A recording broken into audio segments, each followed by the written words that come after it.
আপনার বড় ভাই মানুষ, তখন আপনি বর্ণিটা করেন। তুই যে কোকটা ঢাললি, কাপটা ধুয়েছিলি,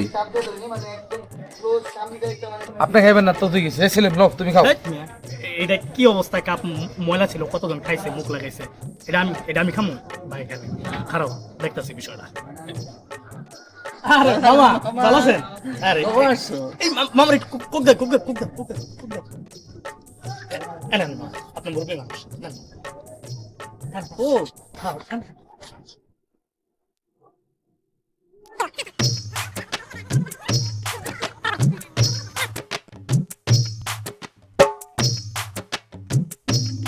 দেখছো তুমি টেকনিক খাটাইতে হয়। চান্সে কি হইলো কত, জিনিসটাও পরিষ্কার হয়ে গেল গা, কোকটাও নষ্ট হইলো। ধর্ম তো আর দুই একটা থাকলে বুঝছো, মিরপুর থানা জানা যাবো গা। দে আমার একটু দে। হারলন ভাই, গলাটা ঠান্ডা করেন ভাই। কাপ যেহেতু ধোয়া হয়ে গেছে গা, এখন নাই সব সময় কাপ ধুয়া লবি। আর যদি এরকম লোক পাস না পাইলে, এরকম মামা টামা পাইলে ধরা দিয়ে দিবি। মুরব্বী আর ফায়দাই আলাদা, পোলাপান জায়গায় জায়গায় পাও খাওয়ায়।